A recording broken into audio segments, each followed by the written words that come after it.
सलामुन अला सूफी फरहाग अहमद रहमतुल्लाह अलैह।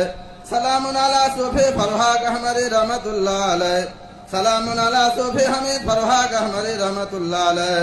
सलामुन अला सूफी हमीद फरहाग अहमद रहमतुल्लाह अलैह। मुर्शिद सूफी फारूक हमीद फरहाग अहमद साहब के तरफ से तमाम मुरीदों मुसलमान और मोमिनों को यह खुशखबरी दी जाती है कि आइंदा साल 2025 में 90वां सालाना उर्सकुल मजलिस फरहाग अहमद रहमतुल्लाह अलैह मूर्खा बांग्ला फागुन महीने का दूसरा शनिचर मुताबिक 22 फरवरी 2025 में यानी शाबानुल मुअज्जम 1446 हिजरी को बाद नमाज असर से सुबह की नमाज तक होना करार पाया है। आमीन अल्लाहुम्मा आमीन।